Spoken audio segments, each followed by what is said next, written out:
Bismillahirrahmanirrahim. Today's topic of discussion is basic overview of clinicals of cranial nerves. तो तमाम cranial nerves के important clinical correlates को देख लेते हैं, उनका फ्लो चार्ट बना लेते हैं.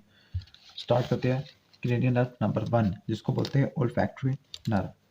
तो cranial नंबर 1 जिसको बोलते हैं olfactory nerve. तो cranial नंबर 1 या olfactory nerve के बारे में चंद बातें पढ़ लेती हैं. स्पेशल विसरल efferent nerve है, सेंस ऑफ स्मेल को कैरी करती है. बेसिकली ये अनमाइलिनेटेड एक्सोन का कलेक्शन होती है जिनको बोलते हैं हम फाइला और फैक्टीरिया, और ये बाइपोलर न्यूरॉन्स के अनमाइलिनेटेड एक्सोन्स होते हैं. ये अनमाइलिनेटेड एक्सोन्स क्रिब्रिफॉर्म प्लेट के अंदर पास करते हैं जो एंटीरियर क्रेनियल फोसा का पार्ट होती है. वहाँ से पास करने के बाद ओल्फैक्टरी बल्ब में आगे खत्म हो जाते हैं, और ओल्फैक्टरी बल्ब असल में कुछ नहीं होता, सिर्फ ये टीलन सेफ्लॉन की आउट ग्रोथ होती है. और ये वाइड क्रेनियल नर्व है जो फोर ब्रेन पर प्रोजेक्ट करती है. अब हम इसके क्लिनिकल कोरिलेट्स को देख लेते हैं. उसका क्लिनिकल कोरिलेट्स, तो पहला क्लिनिकल होगा एनोस्मिया. एनोस्मिया का मतलब लॉस ऑफ स्मेल सेंसेशन. तो यहाँ पे लिख लेते हैं क्रेनियल नंबर 1 है. यहाँ पे जो क्लिनिकल होगा उसको बोलेंगे एनोस्मिया, मतलब loss of sense of smell. तो पहला जो स्मेल एबनॉर्मेलिटीज लिख लेते हैं.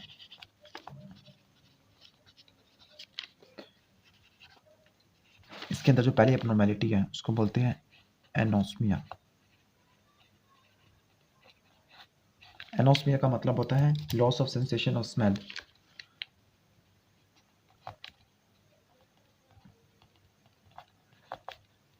Loss of sensation of smell is called anosmia. अब एनोस्मिया बायलैटरल भी हो सकता है, यूनिलैटरल भी हो सकता है. बायलैटरल का मतलब दोनों साइड के ऊपर, यूनिलैटरल का मतलब एक सिंगुलर यानी सिंगल साइड के ऊपर हमें देखने को मिलता है. तो बायलैटरल और यूनिलैटरल भी हम कह सकते हैं. तो एनोस्मिया बायलैटरल भी हो सकता है और यूनिलैटरल भी हो सकता है. तो यहाँ पे लिख लेते हैं. तो जो बायलैटरल एनोस्मिया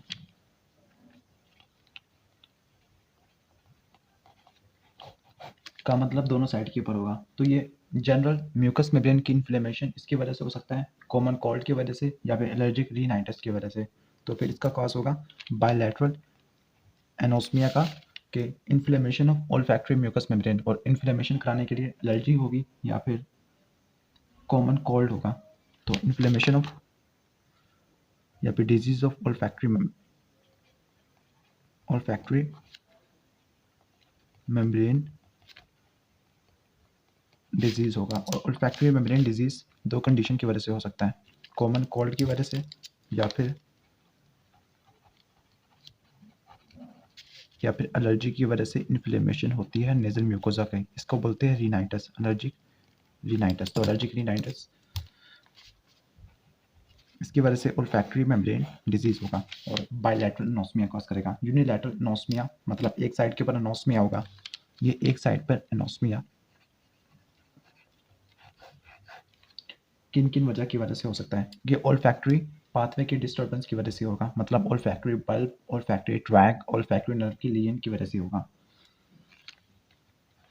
तो ये प्रोड्यूस होगा ओल्फैक्टरी पाथवे की वजह से. ओल्फैक्टरी पाथवे, ओल्फैक्टरी पाथवे में स्पेसिफिकली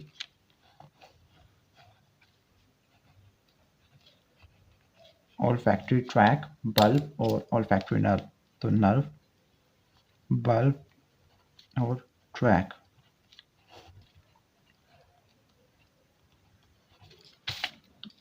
ये तो हो गया. अब ये तो हो गया यूनिलैटरल एनोस्मिया. अब जो ओल्फैक्टरी नर्व है, ओल्फैक्टरी नर्व की लीजन की वजह क्या है? हमने कहा था कि इसका जो अनमाइलिनेटेड एक्सॉन्स होते हैं वो क्रिब्रिफॉर्म प्लेट के अंदर पास करते हैं. तो फिर इसका कॉज होगा परफोरेशंस इन द क्रिब्रिफॉर्म प्लेट या fracture of base of skull या एंटीरियर क्रेनियल फोसा. तो जो फ्रैक्चर होता है एंटीरियर क्रेनियल फोसा का, fracture of anterior cranial fossa involving cribriform plate,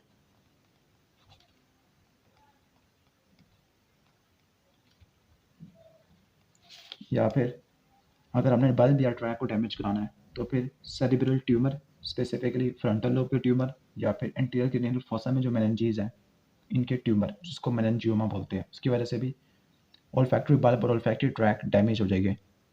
finally unilateral anosmia देखने को मिलेगा. तो ओल्फैक्टरी बल्ब और ओल्फैक्टरी ट्रैक को कैसे डैमेज कर सकते हैं हम, या तो सेरिब्रल ट्यूमर होता है फ्रंटल लोब का, या इंटीरियर क्रेनियल फोसा का मेनिंजियोमा। तो सेरिब्रल ट्यूमर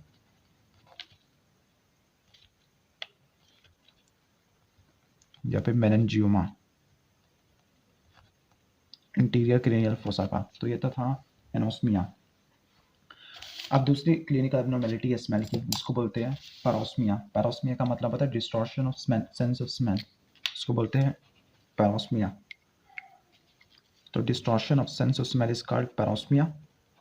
जबकि लास्ट में अगर सेंस ऑफ स्मेल इसके थ्रेशोल्ड कम हो जाए, यानी सेंसिटिविटी ज़्यादा हो जाए, तो उसको बोलते हैं हाइपरोस्मिया। तीसरा होगा हाइपरोस्मिया। जो जो पैरोस्मिया है ये distortion of sense of smell है, डिस्टॉर्शन ऑफ स्मेल। और हाइपरोस्मिया का मतलब इंक्रीज ऑल्फैक्टरी एक्यूटी, मतलब लोअर थ्रेशोल्ड। तो ये थे ऑल्फैक्टरी नर्व के क्लिनिकल कोरिलेट्स।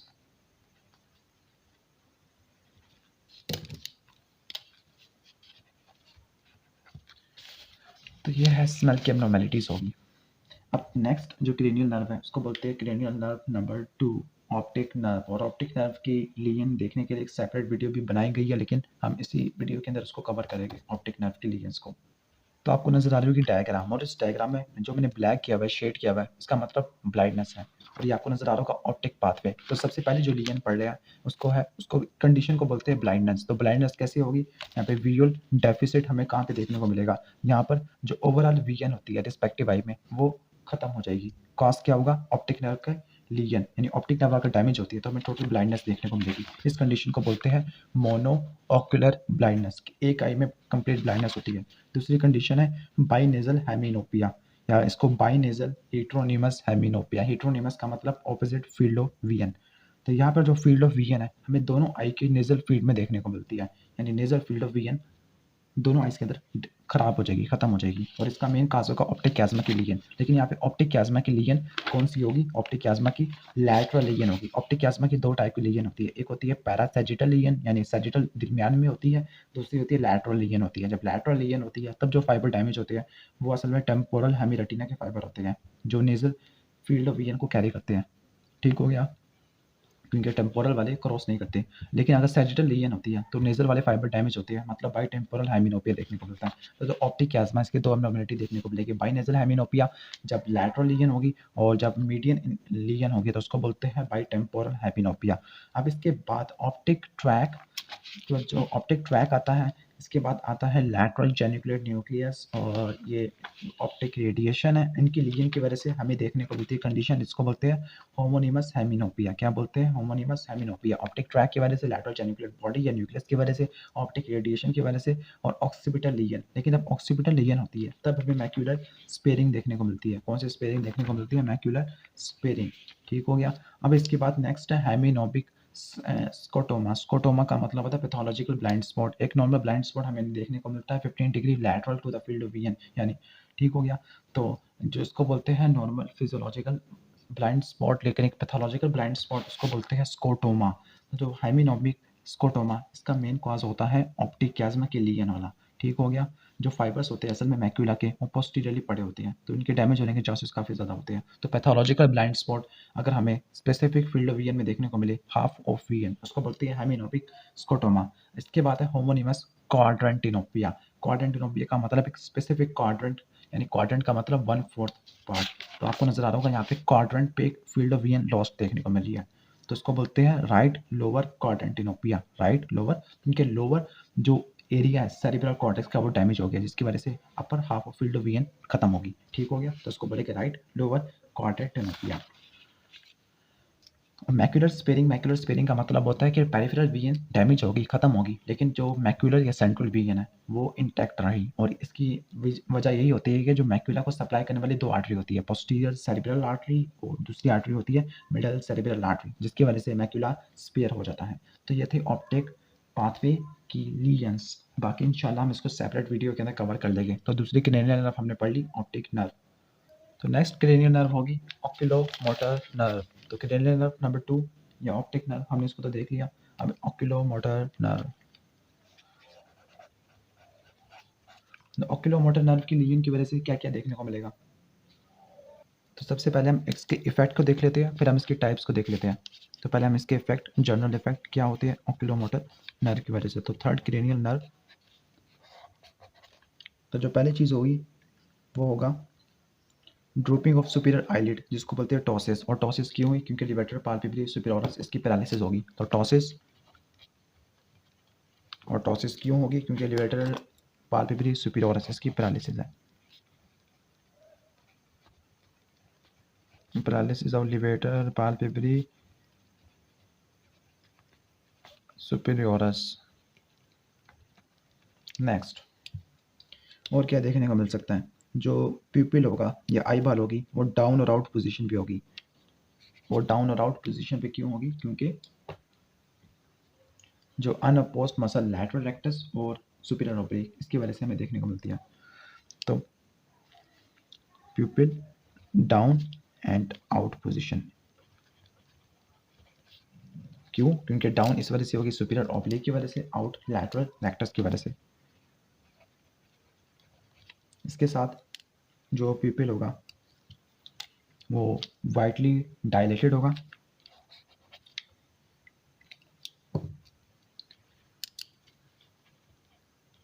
वाइडली डायलेटेड होगा और वो लाइट से रिएक्ट भी नहीं करेगा, and non reactive to light. क्यों? क्योंकि जो पैरालिसिस होती है किसकी,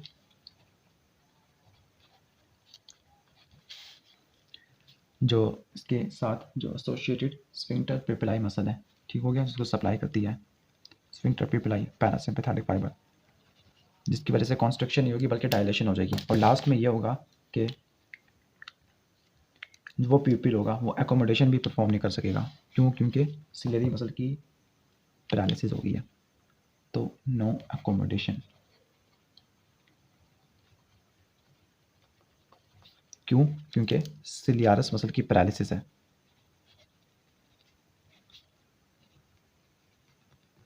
तो ये तो इफेक्ट इसके। इसके साथ हमें डिप्लोपिया भी देखने को मिलेगा, स्पेसिफिकली डिप्लोपिया में देखने को मिलेगा लैटरल में, तो उसको बोलते हैं एक्सटर्नल स्ट्रैबिस्मस। तो लैटरली आई डेविएट कर जाएगी, जिसकी वजह से हमें एक्सटर्नल स्ट्रैबिस्मस देखने को मिलेगा। स्ट्रैबिस्मस का मतलब होता है failure of eye to focus at the same time on the same place is called strabismus. तो यहाँ पे एक्सटर्नल स्ट्रैबिस्मस देखने को मिलता है, जबकि एब्ड्यूसर नर्व के लीजन की वजह से इंटरनल स्ट्रैबिस्मस देखने को मिलेगा। यहाँ पर एक्सटर्नल स्ट्रैबिस्मस, ये तो इसके इफेक्ट। अब हम इसके दो इंपॉर्टेंट टाइप्स को देख लेते हैं। तो जो इसकी लीजन होती है ओक्यूलोमोटर नर्व की, जिसकी वजह से मसल्स की पैरालिसिस होती है, स्पेसिफिकली आई के, तो उसको बोलते हैं ऑप्थेल्मोप्लेजिया। अब आई बाल के अंदर दो टाइप के मसल होते हैं, एक्स्ट्राओक्युलर और इंट्राओक्युलर। एक्स्ट्राओक्युलर जिसमें रेक्टस और ऑब्लिक मसल आ जाते हैं, जबकि इंट्राओक्युलर के अंदर सिलेरी मसल और आइरिस के मसल आ जाते हैं, स्पेसिफिकली स्फिंक्टर पिपिलाई, क्योंकि किसी को सप्लाई करती है। तो अगर एक्स्ट्राओक्युलर मसल्स की पैरालिसिस होती है तो उसको बोलते हैं एक्सटर्नल ऑप्थेल्मोप्लेजिया। अगर इंटरनल या इंट्राओक्युलर मसल्स की पैरालिसिस होती है तो उसको बोलते हैं इंटरनल ऑप्थेल्मोप्लेजिया। अब किन किन कंडीशन के अंदर ये प्लेजिया देखने को मिलता है उसको देख लेते हैं। तो यहाँ पे लिखते हैं ऑप्थेल्मोप्लेजिया। ऑप्थेल्मोप्लेजिया का मतलब paralysis of muscle of eye part is called ophthalmoplegia. ये एक्सटर्नल भी हो सकता है, ये इंटरनल भी हो सकता है। अब जो ऑप्थेल्मोप्लेजिया अगर एक्सटर्नल है, एक्सटर्नल का मतलब एक्स्ट्राओक्युलर मसल्स की पैरालिसिस, लेकिन यहाँ पर इंट्राओक्युलर मसल्स इंटैक्ट हो गए। तो पैरालिसिस ऑफ एक्स्ट्राओक्युलर मसल्स मतलब जो सोमैटोमोटर फाइबर्स वो डैमेज हो गए, सोमैटोमोटर फाइबर्स की लीजन हमें देखने को मिलेगी, जबकि यहाँ पर इसके अंदर विसरोमोटर फाइबर्स इनकी लीजन देखने को मिलेगी। यहाँ पर एक्स्ट्राओक्युलर मसल्स की पैरालिसिस होगी,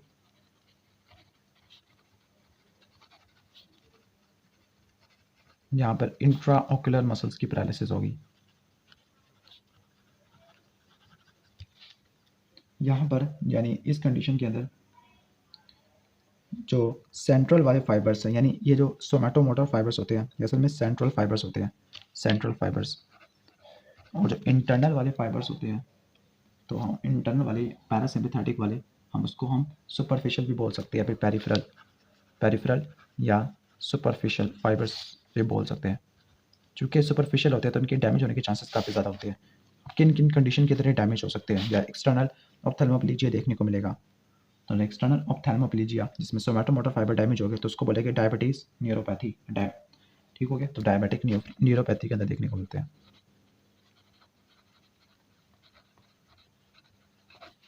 डायबिटिक न्यूरोपैथी। जबकि ये वाला इंटरनल वाला ये हमें देखने को मिलता है ट्रांसटेंटोरियल या अनकल हर्निएशन में।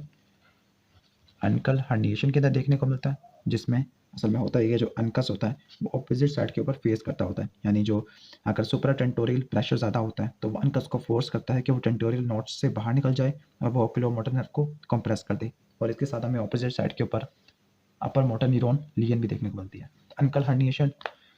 और इसके साथ हम ये भी कह सकते हैं एन्यूरिज्म होता है इंटरनल कैरोटिड आर्टरी का और पोस्टीरियर कम्युनिकेटिंग आर्टरी का। तो पोस्टीरियर कम्युनिकेटिंग आर्टरी और कैरोटिड आर्टरी का एन्यूरिज्म, इसकी वजह से भी ये नर्व कंप्रेस हो सकती है। ठीक हो गया, तो ये था ऑप्थेल्मोप्लेजिया। अब जो नेक्स्ट नर्व है वो होगी हमारी ट्रोक्लियर नर्व, एब्ड्यूसेंट नर्व। तो ट्रोक्लियर और एब्ड्यूसेंट कर लेते हैं, बाकी हम इंशाल्लाह नेक्स्ट वीडियो में कवर करेंगे। तो next should be the trochlear nerve. Trochlear nerve है, trochlear nerve superior oblique muscle को सप्लाई करती है, जिसका मेन फंक्शन होता है आई बाल को डाउनवर्ड और लैटरली मूव करवाना। तो अगर ये मसल पैरालिसिस होगा तो जो पेशेंट डिप्लोपिया की कंप्लेन करेगा, स्पेसिफिकली जो सामने देखेगा वो नीचे की तरफ देखने की कोशिश करेगा। ठीक हो गया, अब यहाँ पे सुपीरियर ओब्लिक मसल पैरालिसिस है तो फिर आई बाल मीडियली चली जाएगी और डाउनवर्ड चली जाएगी। ठीक हो गया, लेकिन ज़्यादा डिफिकल्टी हमें डाउनवर्ड देखने को मिलेगी। डाउनवर्ड इस वजह से क्योंकि ज़्यादा इंपॉर्टेंट मसल सुपीरियर ओब्लिक है as compare to inferior rectus. अब जो कंडीशन ट्रोक्लियर नर्व को अफेक्ट करती है वो कौन कौन सी है, तो पहले इसके कॉज लिख देते हैं। जो ट्रोक्लियर नर्व को डैमेज कर सकती है, क्योंकि ट्रोक्लियर नर्व काफ़ी ज़्यादा स्लेंडर सी कमज़ोर सी नर्व होती है। तो यहाँ पर हम लिख लेते हैं ट्रोक्लियर नर्व का कॉज। पहला जो इसका इंपॉर्टेंट कॉज होगा वो होगा कैवर्नस साइनस थ्रोम्बोसिस, क्योंकि कैवर्नस साइनस के अंदर से गुजरती है और कैवर्नस साइनस के अंदर इंटरनल कैरोटिड आर्टरी भी है। तो फिर इसकी एन्यूरिज्म या इसकी वैस्कुलर लीजन भी, या फिर मिड ब्रेन की वैस्कुलर लीजन, क्योंकि मिड ब्रेन से भी निकलती है, स्पेसिफिकली मिड ब्रेन के डोर्सल पार्ट की लीजन, इसमें भी हमें देखने को मिल सकती है। तो फिर जो अगर क्रेनियम का फ्रैक्चर या स्कल का फ्रैक्चर होता है, इसकी वजह से भी, क्योंकि नर्व काफ़ी ज़्यादा लॉन्ग और सिलेंडर होती है, कमज़ोर सी होती है। दूसरा कॉज होता है कैरोटिड, इंटरनल कैरोटिड आर्टरी का एन्यूरिज्म। तीसरा थ्रोम्बोसिस ऑफ कैवर्नस साइनस, तो कैवर्नस साइनस थ्रोम्बोसिस। चौथा lesion of dorsal part of mid brain, specifically जो उसका इंफीरियर पार्ट होता है या जो इंफीरियर कॉलिकुलस के लेवल पे होता है। तो lesion of dorsal part, specifically vascular lesion of dorsal part of mid brain.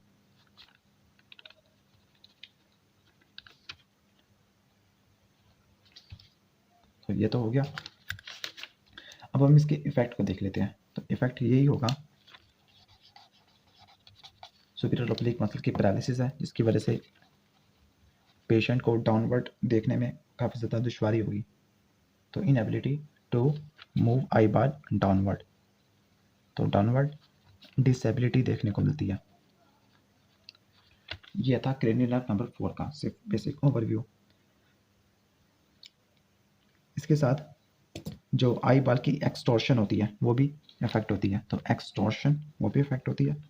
और यहाँ पे जो डिप्लोपिया में देखने को मिलेगा वो होगा वर्टिकल डिप्लोपिया। पिछले केस में हमें जो डिप्लोपिया देखने को मिला था वो एक्सटर्नल देखने को मिला था लैटरली, यहाँ पे वर्टिकल डिप्लोपिया देखने को मिलेगा। और यहाँ पर जो हेड की टिल्टिंग करनी पड़ती है कंपनसेशन के लिए, ताकि डिप्लोपिया को प्रिवेंट किया जा सके। अब नेक्स्ट है क्रेनियल नर्व नंबर 6 एड्यूसेंट, 5वीं को मैं छोड़ गया हूँ।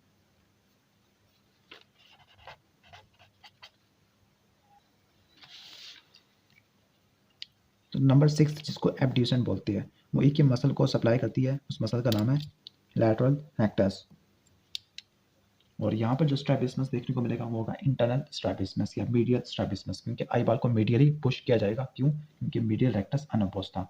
एब्ड्यूसेंट नर्व के लीजन की क्या क्या कॉजेज है, जल्दी जल्दी इसको लिख लेते हैं। इसके कॉजेज बिल्कुल वही होते हैं जो हमने ट्रोक्लियर में पढ़े थे, मतलब स्कल का फ्रैक्चर, नर्व काफ़ी लॉन्ग और स्लेंडर होती है,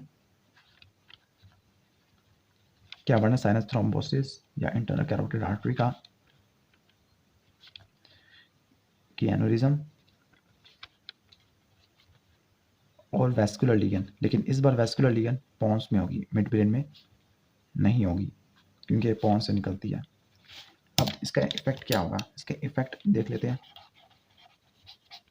तो जो मसल पैरालिसिस होगी उसका नाम है लैटरल रेक्टस, और अगर लैटरल रेक्टस की पैरालिसिस होती है तो फिर हमें क्या क्या देखने को मिलता है, तो हमें इंटरनल स्ट्रैबिस्मस देखने को मिलेगा, मतलब डिप्लोपिया मीडियल साइड के ऊपर, और इसके साथ हम ये भी बोल सकते हैं हॉरिजेंटल डिप्लोपिया भी देखने को मिल सकता है। ठीक हो गया। और इसका मेन कॉज होता है मीडियल रेक्टस की अनअपोज्ड कॉन्ट्रैक्शन।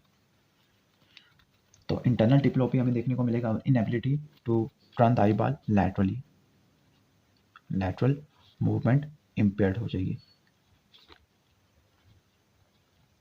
तो ये था बेसिक ओवरव्यू। अगर वीडियो पसंद आए तो इसको लाइक कीजिएगा और चैनल को जो सब्सक्राइब कर लीजिएगा। Thanks for watching this video. Allah हाफिज़।